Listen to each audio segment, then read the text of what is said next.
Ya estamos con todo. 3, 2.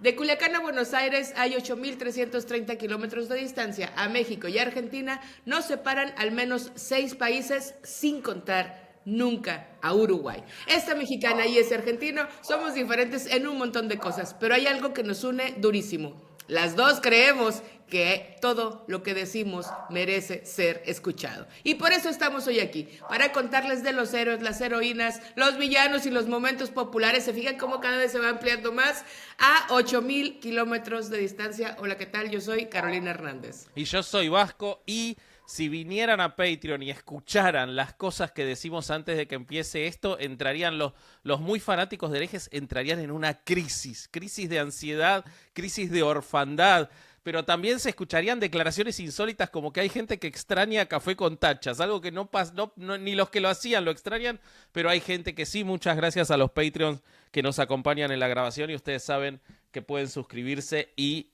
acompañarnos. Hoy estoy muy contento, Caro, y te agradezco el personaje que elegiste porque me costó encontrarle pareja y terminé descubriendo a alguien muy interesante, que lo conocía muy por arriba nada más. Cosa que a ella no le había costado nada, porque de que encontraba pareja, mi reina hermosa.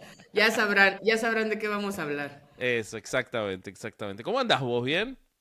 Sí, fíjate que bastante, me gustó mucho explorar este personaje, que sí lo conocía, obviamente, y le sabía muchas cosas, sobre todo frases. Tiene muchas frases muy icónicas y muy actuales, a pesar de la distancia en tiempo. Tiene frases muy actuales, entonces me gustó mucho reencontrarme con algunas anécdotas de ella. Lo disfruté muy, muy cabrón. Y además nos hacía falta una mujer que no tuviera la vida rota. O sea, es una mujer que Va a nunca ser tuvo la una, vida. no dos, lamentablemente, que no tuvieron la Ah, vida. bueno. Pero Ahora sí, te voy sí a me contar. pareció interesante. Bueno, muy bien. Vamos a hablar de Tita Merelo y María Félix, como ya vieron en el título, y si querés arranco yo con mi personaje. Va que va. Un personaje que lamentablemente, y si bien se siguen haciendo obras de teatro de su vida, y si bien hay una canción de ella que creo que va a quedar eternamente en el recuerdo y que incluso ha trascendido a toda Latinoamérica por ser la banda de sonido de Betty la Fea, el personaje mío no goza hoy en la Argentina de la preeminencia y de la presencia que merecería. No solo por sus calidades artísticas, sino por ser una adelantada, por ejemplo, en el cuidado y la prevención de el cáncer y las enfermedades de transmisión sexual en mujeres a una muy avanzada edad, algo que te voy a contar y que fue la última parte de su vida, pero además que fue una artista muy talentosa y una mujer muy vinculada a lo político y a lo social. Estoy hablando de Tita Merelo. En una época en la que Argentina se debatía entre la elegancia impostada y el barro de sus barrios populares, apareció una voz que no venía a conquistar el centro, sino a denunciarlo. Tita Merelo no solo fue una actriz y una cantante, fue una grieta en la imagen perfecta de la dama porteña. Una mujer que hizo del dolor una forma de arte y del humor una herramienta de supervivencia. Su vida fue marcada por la orfandad, la pobreza, el prejuicio y la voluntad férrea de abrirse paso en un mundo que no tenía lugar para mujeres como ella, pero que sin embargo ella se lo creó a fuerza de talento y de tesón. Hay pocas figuras como Tita Merelo que condensen con tanta intensidad los bordes de la identidad porteña. Su voz aguardentosa, que cualquiera la reconocerá en el famoso Se dice de mí, sus tangos recitados porque hablaba más que cantar, su dicción poco pulida, su vestuario popular, su uso a veces de pantalones cuando era algo insólito, todo en ella desafiaba el canon. Una mujer con una biografía más de novela que las novelas y que las películas que podría haber protagonizado, autodidacta, intuitiva, testigo de la mayor pobreza y de la hipocresía de la riqueza. Nació el 11 de octubre de 1904 en el barrio de San Telmo, barrio que supo ser, y de nuevo acá está la cosa de los límites, ¿te acordás cuando fuimos a San Telmo, Caro, que yo te contaba que San Telmo supo ser el barrio de la más alta élite porteña, y por eso las mansiones abandonadas, pero que para cuando Tita nació ya era un barrio que había sido dejado luego de la epidemia de fiebre amarilla y se había convertido en un barrio de casas ocupadas, de conventillos, una cosa parecida a lo que ya hemos contado sobre La Boca en otros episodios. Era hija de un hogar sin ningún linaje, sin apellido resonante, sin ninguna herencia.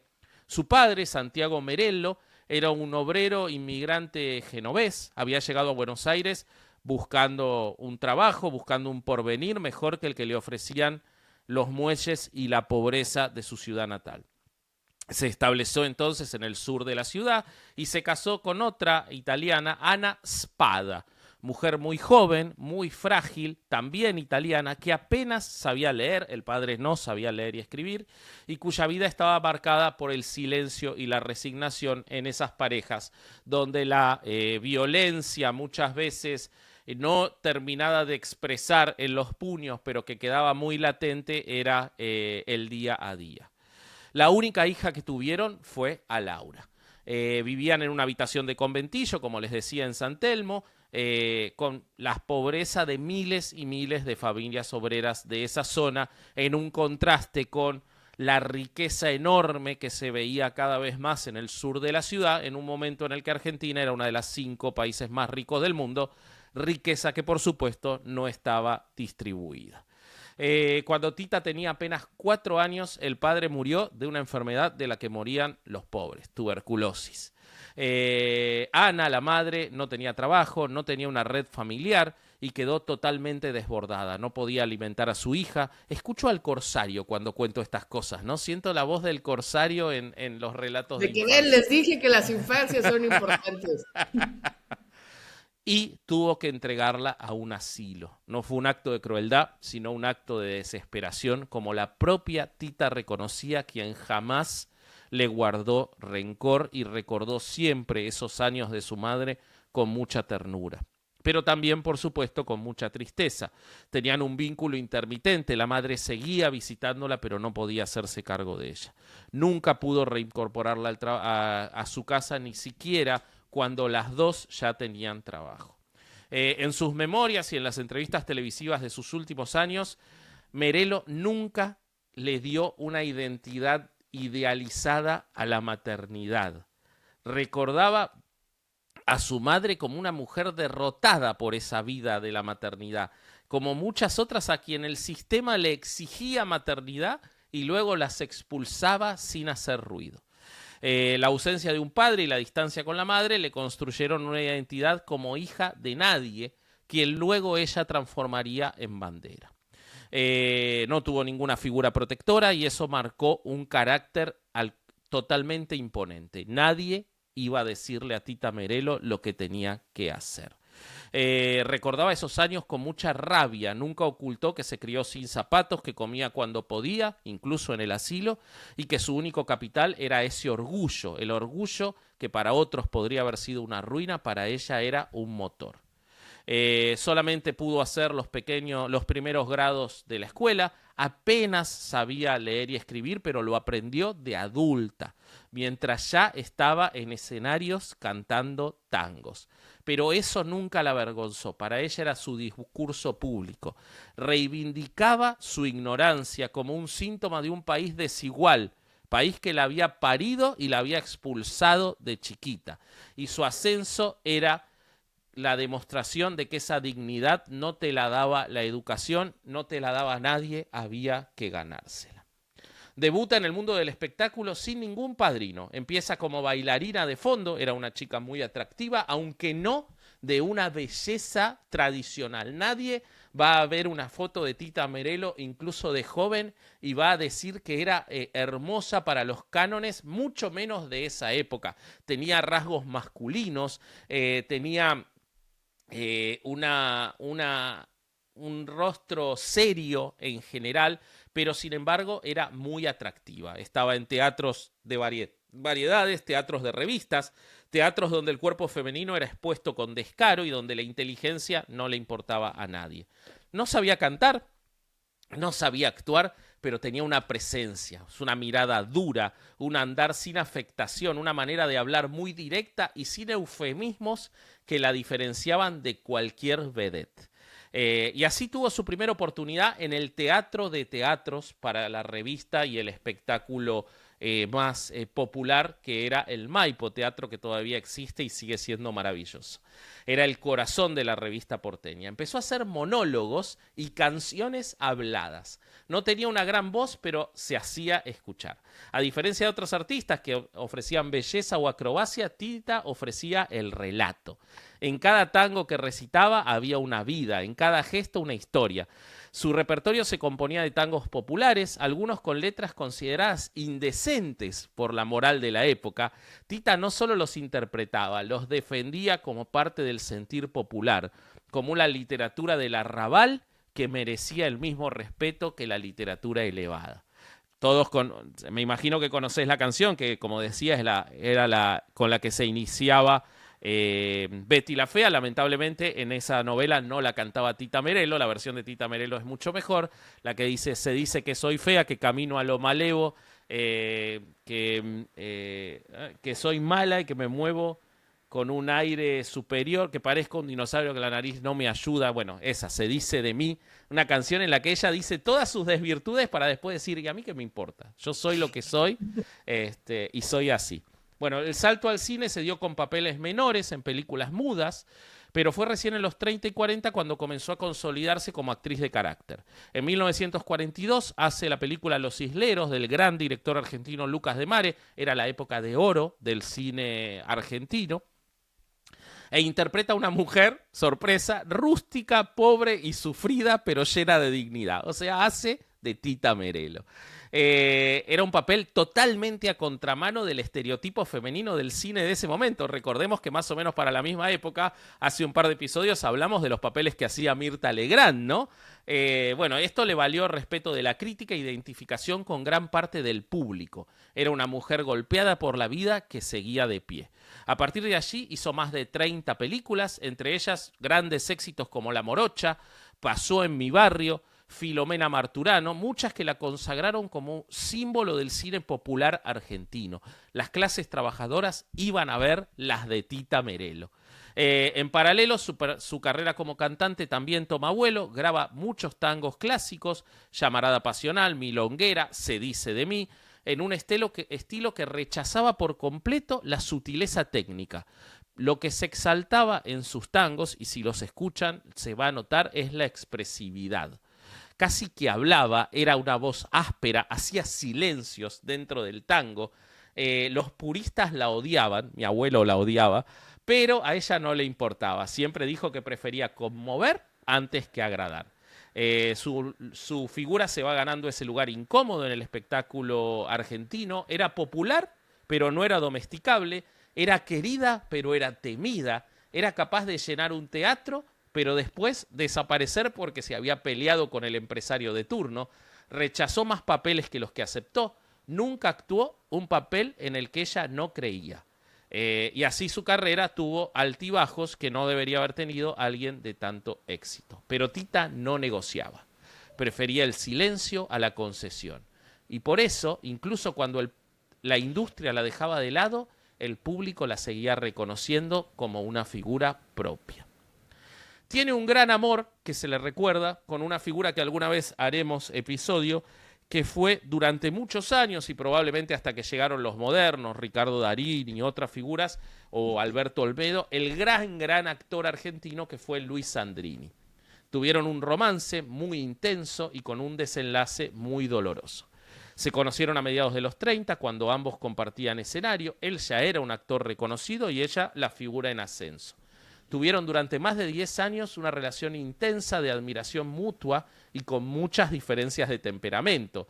Él era diplomático, dúctil, era un tipo con una voz muy firme, así, alto, muy agradable, y ella era lo que era Tita Merello, ¿no? Ella lo amó con devoción, nunca se casaron, pero vivieron juntos, compartieron proyectos, hasta que Luis Sandrini, en la usanza de la época, y por supuesto lo dejó por una mujer mucho más joven, actriz también, Malvina Pastorino. Tita Merello entra en una etapa de repliegue emocional. Nunca más vuelve a tener una pareja estable. Tita Merelo no tuvo hijos. Y en entrevistas posteriores dijo, después de Sandrini no me quedó nadie. Nunca habló mal de él, nunca, pero dejó muy claro que esa ruptura la había marcado para siempre. Pero también esa decisión de jamás tener una pareja le había enseñado algo más. La imagen de esa persona firme, fuerte, había sido un poquito mancillada, o por lo menos para su visión, y decidió que a partir de ahí ella iba a tener autonomía absoluta. Iba a vivir a su modo, no iba a pedir permiso ni dar explicaciones. Se retiró de los vínculos íntimos y construyó una figura solitaria, severa y muy lúcida que la acompañó hasta la vejez. Siempre estuvo cercana a las ideas políticas, pero nunca se alineó con un partido. Era admiradora de Evita, a quien conoció personalmente, siempre defendió su figura como símbolo de la justicia social. Y en la televisión de los años 80, cuando era una leyenda, cuando ya era una persona a la que la invitaban a dar sus opiniones porque la gente la escuchaba, Tita hablaba de los cartoneros cuando nadie hablaba de los cartoneros, o sea, de los que recogen papel reciclable, y de las empleadas domésticas cuando el 100% de las empleadas domésticas estaban en negro y tenían un trabajo indigno, de los jubilados a los que no se les pagaba, con una mezcla de bronca y ternura. Rechazó siempre la frivolidad del mundo del espectáculo, cuestionaba la falta de oportunidades para los jóvenes y le dolían los chicos sin comida. O sea, era alguien que la podés trasladar a hoy y te hablaba de los mismos temas que nos interpelan hoy. Literalmente criticaba quienes hacían la política desde la comodidad. A mí no me vengan a hablar de los pobres si nunca se embarraron los zapatos, dijo en más de una vez. No soportaba la impostura, por eso nunca se dejó usar políticamente, no aceptó cargos, candidaturas, no aceptó una pensión especial cuando se la ofreció, y cuando ya no tenía trabajo solo vivía de sus derechos como intérprete y de una jubilación mínima.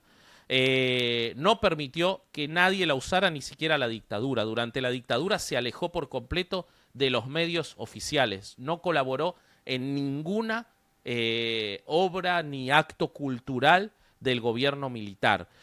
Su silencio fue interpretado como un gesto ético. No volvió a aparecer hasta la democracia, cuando ya era mayor, cuando tenía el cuerpo torcido por la artrosis, pero la lengua estaba imparable.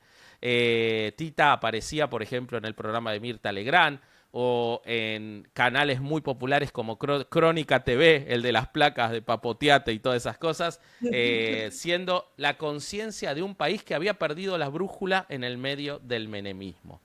No cultivó su mito, no se hizo la mística, nunca permitió que se la llame diva, no se presentó como una patriota. Ella decía que era una mina, una mujer que había trabajado desde los 10 años, que sabía lo que era el hambre, que sabía lo que era limpiar pisos y que no necesitaba que nadie le explicara lo que era la injusticia. En sus últimos años, con la artrosis, con la dificultad para caminar, no quería que el público la viera deteriorada, y por eso se retiró haciendo su última película en 1980. También se retiró de la televisión, pero empezó a tener presencia pública en los noticieros, en los programas de opinión y en los programas para la mujer, haciendo puntualmente, ¿cómo se dice? Propaganda sobre la sanidad de la mujer, la prevención del cáncer de mama, la necesidad de hacerse el Papa Nicolau. No seas tonta, vos valés, hacete el Papa Nicolau, nena, era su frase famosa en los medios de comunicación. No tenía ningún pudor y combatía la desinformación y el clasismo que impedía que las mujeres pobres accedieran a los controles médicos. Entonces ella usaba su imagen para romper ese tabú. Andá, nena, no seas sonsa, no te cuesta nada que te revisen, no dejes que te gane la desidia, vos valés. Eso se convirtió en un aviso de los medios públicos que hasta el día de hoy se puede encontrar en los archivos de la imagen de Tita Merelo promocionando que las mujeres se revisaran y previnieran el cáncer. Para mucha gente el Papa Nicolau se volvió una palabra conocida, yo lo recuerdo de chiquito, por Tita Merelo. Murió el 24 de diciembre de 2002 en plena Nochebuena en un geriátrico donde vivía desde hacía años, no tenía familiares cercanos, no tenía herederos, no tenía fortuna. Murió con lo justo pero con la frente alta. Su velorio fue sencillo, popular, lleno de gente común, de mujeres con bolsas de mercado, de hombres con las manos marcadas por el trabajo. Todos sabían quién era y todos sabrían que no habría ninguna igual. Su tumba en el cementerio de la Chacarita es muy modesto, pero siempre tiene flores. Su nombre no está en el mármol porque Tita Merelo no lo necesita. No fue un monumento, sino una memoria viva, una forma de decir, de mirar, de plantarse ante la vida. No fue perfecta ni pretendió serlo. Fue brava, obstinada, contradictoria y profundamente humana. Esa fue Tita Merelo. Qué chulo, qué chulo. ¿Cómo me regustan a mí las personas congruentes? O sea, más allá de cualquier otra cosa, las personas que son congruentes con lo que creen, con lo que hacen, con lo que hasta donde se tope y vaya, y con las consecuencias que tengan, me parece lo más hermoso de la existencia. Me gustó mucho que a pesar de que están de los lados opuestos un poco del espectro, hay muchas cosas que por supuesto son muy parecidas. O sea, de entrada, el crearse a sí mismas, de hecho, el mío va por ahí totalmente, el hacerse, en el estricto sentido, no como Santi, que se hizo a sí mismo porque puso una empresa con el dinero de su papá, sino en el aspecto real de crearme como persona. Creo que las dos tienen mucho en común en eso. Y, perdón, y me gustó esta parte de reivindicar su ignorancia como parte de una falla del sistema. No lo había visto así y me encantó y lo voy a usar y voy a decir que se me ocurrió a mí. Y empecé a decir, hacete el Papá Nicolau. Nadie se va a acordar de la Anda, nena, hacételo. Oigan, pues yo voy a hablar de una mujer que parecerá todo lo contrario a Tita, pero que al final van a ver que tenían, como nosotras, muchas cosas en común. Porque hay mujeres que nacen más de una vez y María Félix fue una de esas. Lo dijo Octavio Paz porque le encantaba mamar y decir obviedades como si estuviera descubriendo el agua tibia.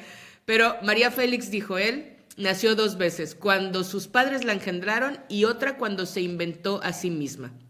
La primera vez que nació, María de los Ángeles Félix Güereña, fue en Los Álamos, Sonora, el 8 de abril de 1914.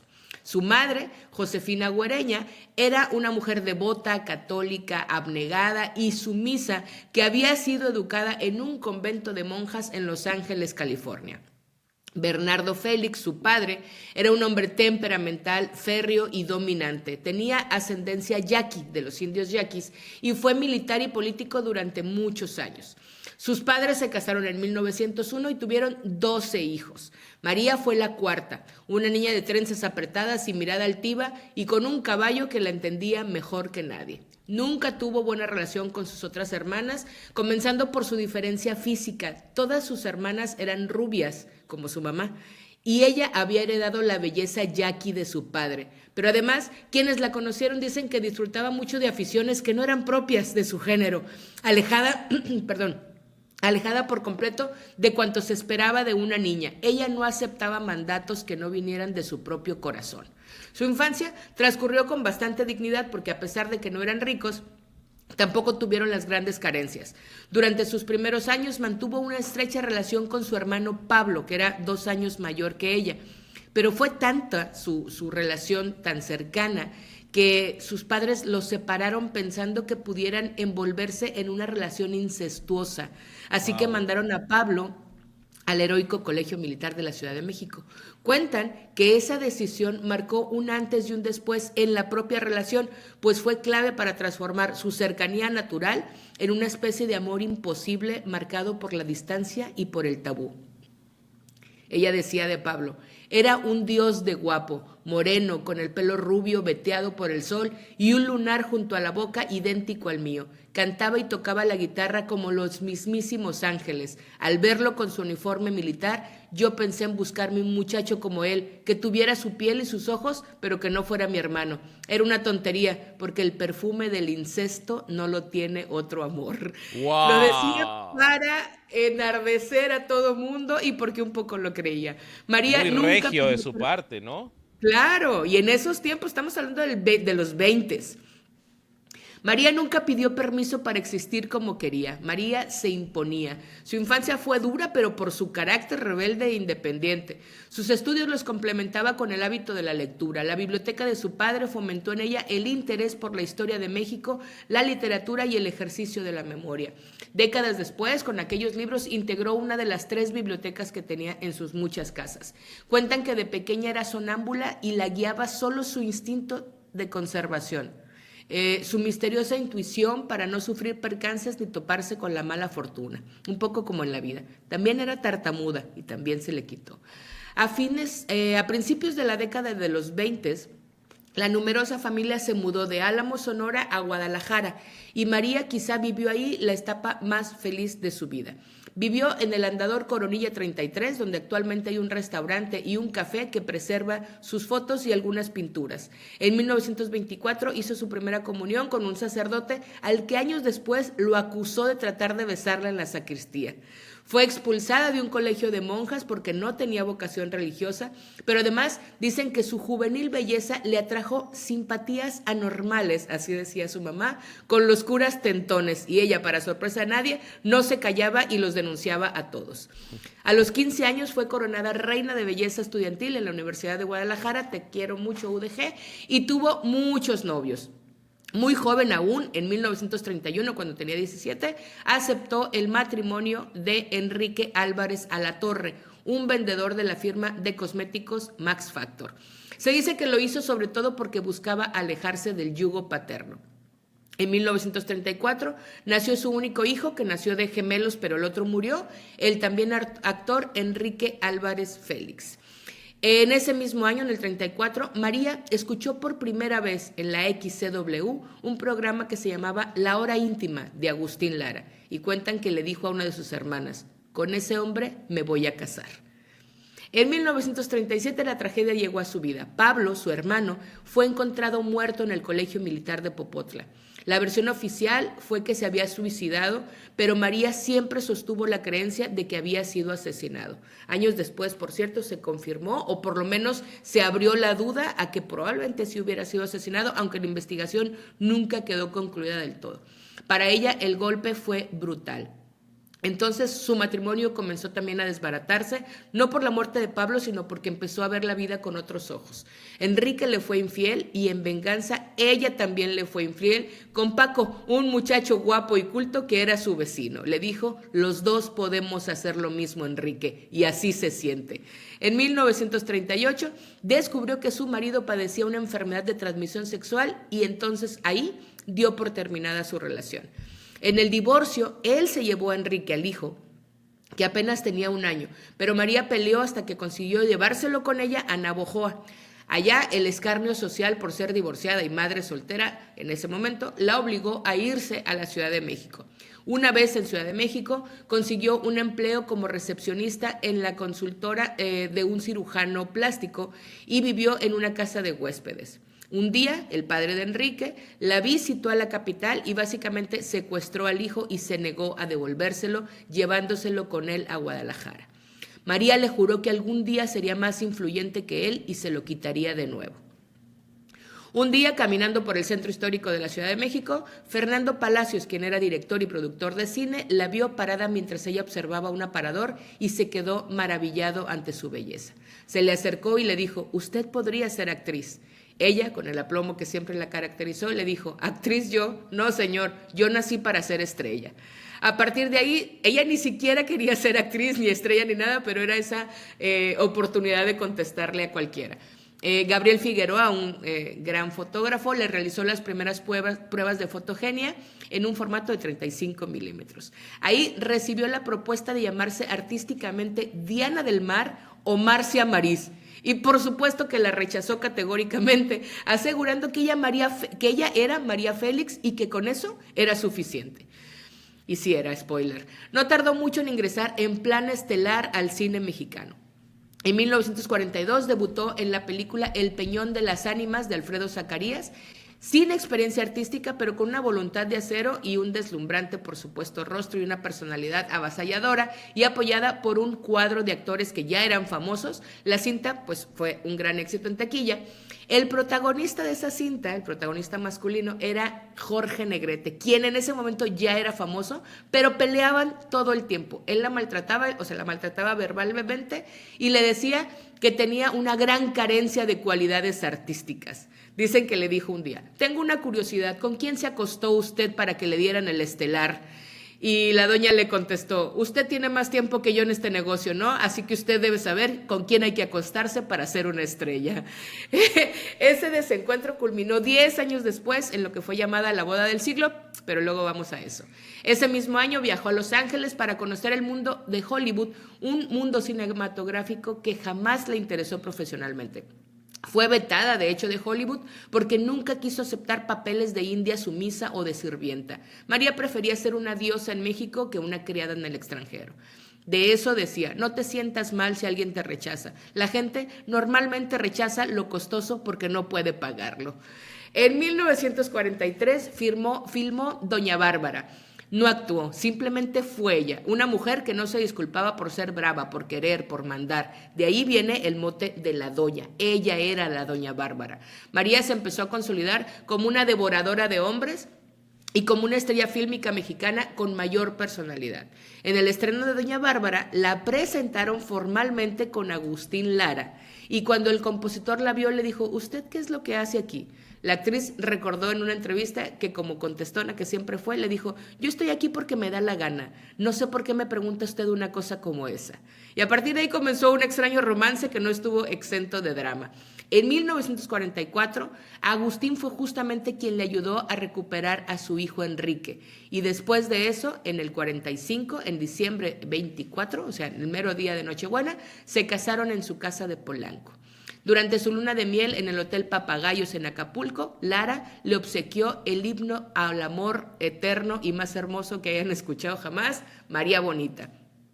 Amores habrás tenido, muchos amores, María Bonita, María del alma, pero ninguno tan bueno ni tan honrado como el que hiciste que en mí brotara, le decía el Flaco de Oro.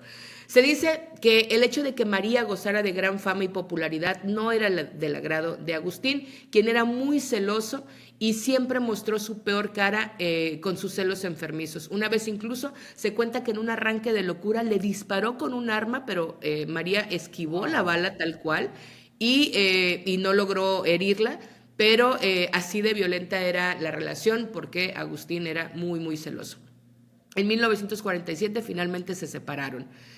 María dijo: a mí los hombres me han querido mucho, pero ninguno me ha sabido aguantar.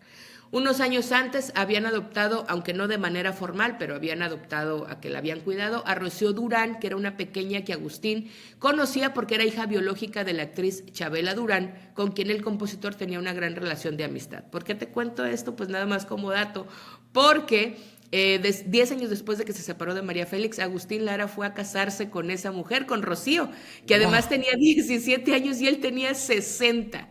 Hay María que hacer sí, Agustín Lara, definitivamente. estaba muy Agustín en esa relación. No, digo, hay que hacer el episodio de Agustín Lara. Pronto. Claro, sí. María siempre juró que esa fue la mayor venganza de Agustín contra ella, pues no soportaba haberla perdido. En el cine, María Félix fue la encarnación de la mujer fuerte, sensual y libre que no necesita permiso para desear ni para decidir. Nunca hizo comedias ni papeles de sufrida. Para llorar están otras. Yo vine a ser personajes de mujeres que mandan, decía. Filmó en Francia, en Italia, en Argentina, en España. Fue musa de Luis Buñuel, de Luis Salamsky y de Jean Reno, entre muchos otros. En esas fechas conoce a Diego Rivera, al posar para él con un niño en brazos en un retrato que se llama Madre Mexicana. Ella es la que está en ese retrato. El pintor le obsequia el trazo al carbón, el cual ella conservó con mucho cariño. Luego en 1950 también le hicieron una escultura bajo el nombre de La Noche del Sábado. Y esto ya en Europa halla ella el pretexto para una trama llena de esplendor, que es lo que le gustaba: la fastuosidad, la aristocracia, la pleitesía. En sus noches parisinas frecuenta a Salvador Dalí, a Jean-Paul Sartre, a Picasso. Conoce al rey Farouk de Egipto. Él la corteja y le ofrece una tiara que pertenecía a Nefertiti. Wow. También tenía mucha relación con la casa Christian Dior, que le mandaba vestidos hechos a la medida sin verla en persona.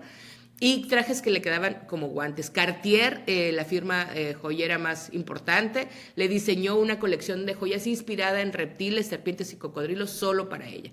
Mientras ella vivía toda esta vida de lujos, sostenía audiencias incluso con el Papa, se juntó con el Papa Pío XII y se volvió embajadora de la cultura y todo. Bueno, en ese momento el cine nacional estaba inmerso en un periodo de crisis que le atribuían justamente a que ella se había ido. En 1951 abandona Italia y se va a Argentina y también pasa una breve escala en Brasil. En Buenos Aires filmó la única participación que tuvo en el cine argentino, que fue dirigida por Luis César Amadori. En una entrevista, un periodista argentino le dijo: Doña, ¿usted es lesbiana? Y ella le contestó: si todos los hombres fueran como usted, pero inmediatamente lo fueran. Volvió a México un año después y el 18 de octubre de 1952 se casó finalmente con Jorge Negrete. El enlace fue llamado La Boda del Siglo y fue transmitido por la radio en toda Latinoamérica. Esa boda fue la primera en ser televisada y transmitida en directo por radio para que nadie perdiera detalle. Era la locura. Entre los invitados estuvieron, por supuesto, Frida Kahlo, que no faltaba en ningún lugar donde dieran cosas gratis, Diego Rivera, Emilio Lilio Fernández, los hermanos Soler, Dolores Olmedo, o sea, toda la gran cantidad de gente de la crema innata. Por supuesto, Octavio Paz también estaba ahí. Sin embargo, el matrimonio duró muy poco. Jorge Negrete murió sorpresivamente el 5 de diciembre en Los Ángeles, California, mientras presenciaba un combate del boxeador mexicano Raúl Macías. El actor sufrió una hemorragia interna que le provocó vómito de sangre y fue trasladado al hospital en estado muy grave. Tiempo atrás, el charro cantor, como se le conocía a Jorge Negrete, había contraído una hepatitis que derivó de cirrosis, pese a que no tomaba alcohol. Tenía 42 años. María Bonita estaba grabando en París y rápidamente tomó un avión para acompañar en los últimos momentos a Jorge. Cuentan que el charro abrió un instante los ojos solo para despedirse de ella y murió.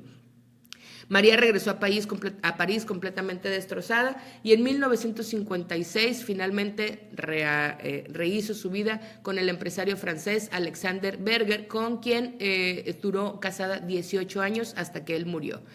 Por cierto, Alexander Berger le dio a María Bonita un regalo muy particular. Ella decía: si no me lo quieren creer, nada va a cambiar entre nosotros, pero el maravilloso metro que tiene la Ciudad de México es mío, me lo regaló mi marido. Resulta que el proyecto del transporte fue ideado por este francés. Wow. Y además él fungió como intermediario entre México y Francia para gestionar el financiamiento de la obra a través de un préstamo que hizo Francia a México. Entonces María decía que el metro obviamente era suyo, un regalo de Alexander.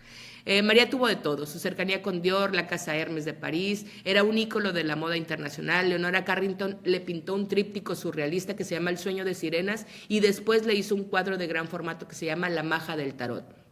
Fue una devota del arte y de sí misma. Tenía espejos por todas partes y decía: si me dejo de mirar, me marchito. Alguna vez, cuando le preguntaron qué diría ella de sí misma, dijo: me parece un poco difícil hablar de eso porque hablar de mí es muy severo. Resulta que soy mucho mejor de lo que parezco. Wow, podría ser 8MKM con nosotros dos, ¿eh? Está hermosa. No, pero aparte el ego que manejaba se debería haber quedado en Argentina, te digo. De hecho, creo que de ahí lo forjó con fuerza. Esta historia está increíble. Una entrevista con Jacobo Zabludowski contó que a ella nunca le gustó la pintura de Diego Rivera y nunca le gustó la pintura que le había regalado. No es una crítica que hago a sus espaldas, le dijo. Se lo decía a sí mismo.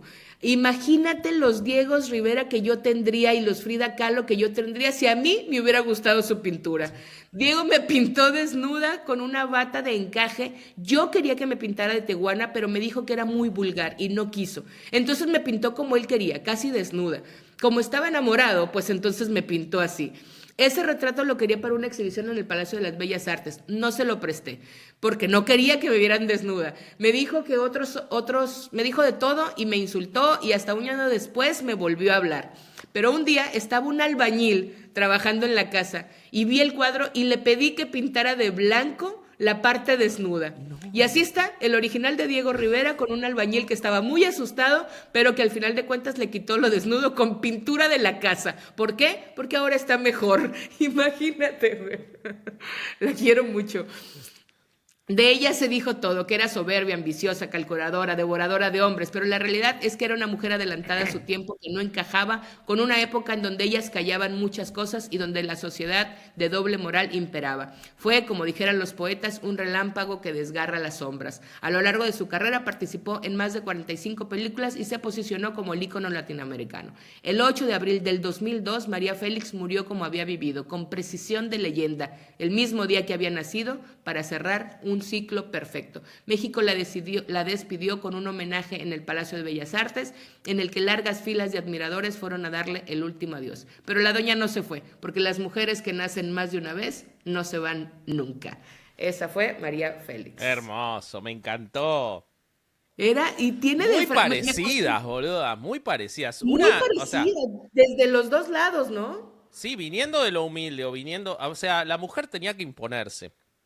Me parece que lo que te muestran historias así es cómo a veces ser mujer era más difícil que ser pobre, porque podías ser rica, pero igual te tenías que imponer. O sea, obviamente María Félix te muestra muchísima más facilidad para arrancar, pero sin embargo, de vuelta, está lo físico puesto, las dos, o sea, porque si no es que hubiera sido hermosa y la otra era atractiva, o sea, me parece que incluso se pone por encima todo eso y la dificultad que la cuestión económica.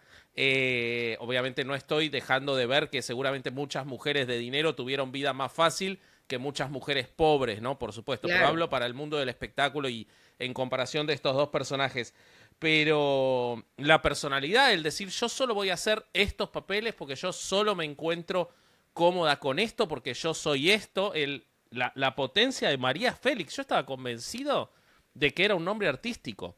O sea, imagínate el poder de esa mujer, que su nombre real es tan fuerte que parece un nombre puesto para darle más fuerza a ella, ¿no?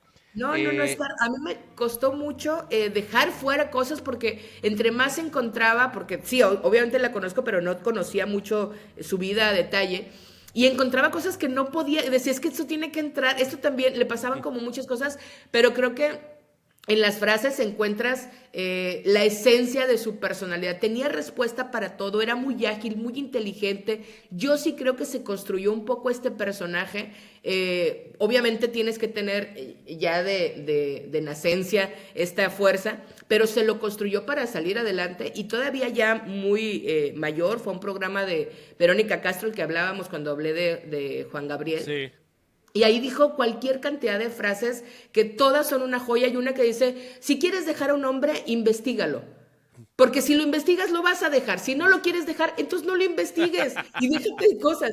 Hablaba mucho de esta fuerza, como la llamaríamos feminista, pero sin meterse al terreno del feminismo. Claro, igual que pero sí desde una reivindicación de las mujeres. Hablaba del machismo, hablaba de no te dejes, hablaba de un montón de cosas que para y a través del ejemplo, además. Además, era como, no, yo voy a hacer de esta pieza, que es en lo que se parece mucho a Tita, ¿no? Las dos se construyeron y las dos fueron firmes a ese personaje o a esa persona, pero toda la vida. Totalmente. Después, una notita sobre Julio César Amadori, Luis César Amadori, el director que nombraste. Pues sabes que era un tipo enormemente talentoso, o sea, no es casual que ya haya trabajado con él, con la gente que había trabajado, porque entre otras cosas, Amadori fue el elegido cuando empieza el cine el sonoro y las películas infantiles de Walt Disney, que había que traducirlas. Era un trabajo grande, había que prácticamente hacer de nuevo la dirección de una película con los actores en los otros idiomas. Bueno,